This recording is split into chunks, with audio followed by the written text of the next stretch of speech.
So today I want to talk about preferred returns and how they relate to cash flow distributions.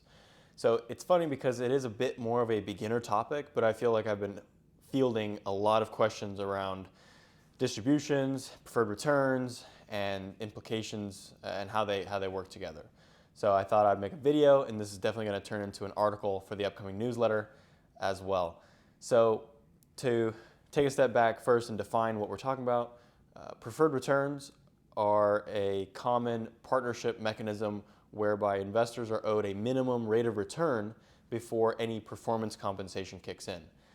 So for example, a typical preferred return you might see is 8%, and that means that investors are owed 8% on their capital, again, before performance compensation kicks in. But there's differences in preferred returns because that 8% could be vague. It could mean 8% cash on cash. It could mean 8% IRR. And that's really the major distinction, also known as a European or an American waterfall. The 8% IRR, the IRR-based preferred return, is the more institutional way to calculate the preferred return and what you'll see more commonly in the institutional space.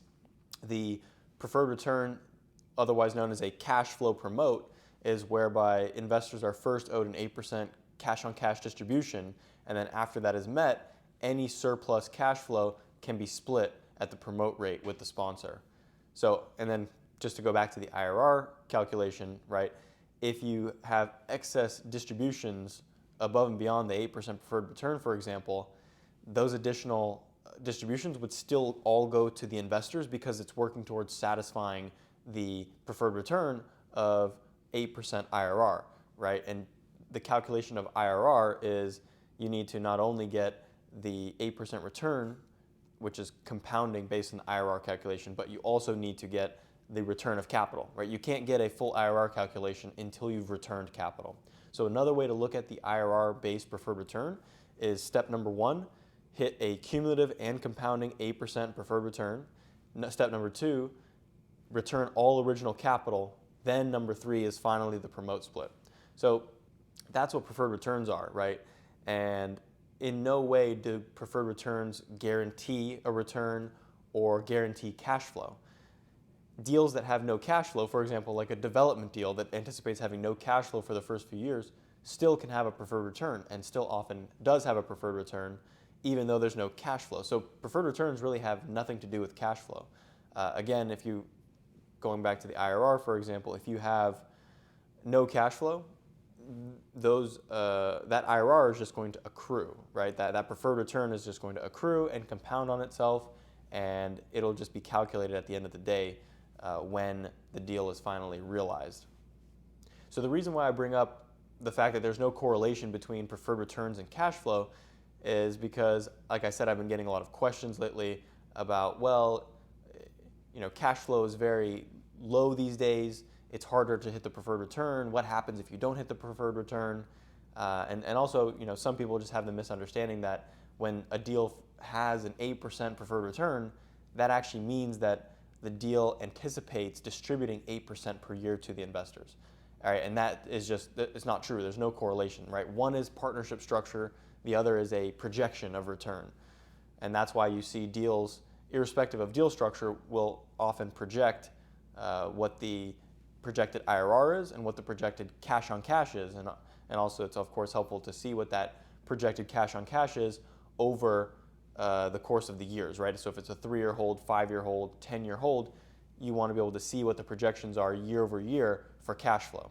And again, those cash flow projections don't necessarily have anything to do with the preferred return.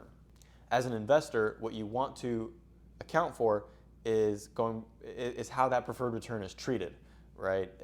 Is it cumulative? It almost always is, right? It's totally nonsensical for the preferred return not to be cumulative. If you don't pay it in 1 month or 1 quarter, it needs to carry over to the following. Whether it compounds is another matter. Not all preferred returns compound. And what compounding is essentially when you as an investor don't receive a distribution at the preferred return rate, the shortfall accrues to the following pay period and compounds or earns interest on itself at the preferred return rate. So for example, if you invest $100,000 into a deal and let's say there's an 8% preferred return, in the first year you're owed $8,000. But let's say only $6,000 is distributed to you as 6% cash on cash. The shortfall of 2% or $2,000 carries over to the following pay period. Let's just simplify it and go to year 2.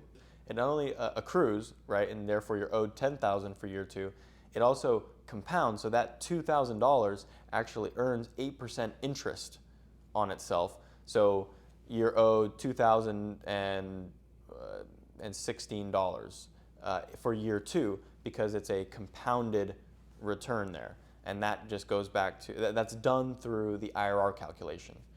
So as an investor, you want to be aware of how your preferred return is treated. And again, kind of the whole purpose of this video was to discuss the lack of connection between preferred return and distributions, because just to recap again, you could have a 6% preferred return, a 10% preferred return. It has no bearing on what the distributions are. What is important to understand is how the distributions are treated as it relates to the preferred return, and whether there's a cash flow promote or an IRR-based preferred return, whether it's cumulative and compounding, and also whether it's compounding. This is kind of getting into the nitty-gritty, but whether it's compounding on an annual rate, quarterly rate, monthly rate.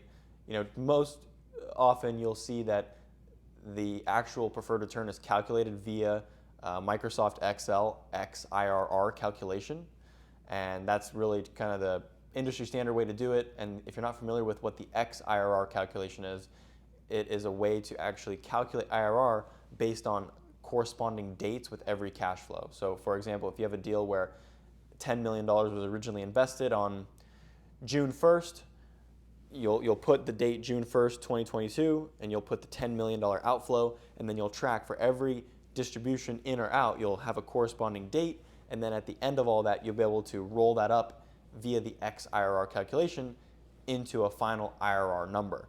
And that's what you would actually use to calculate your 8% IRR over the course of the deal. And the XIRR calculation is accurate to the day, right? You're actually using corresponding dates, and it's accurate to the day.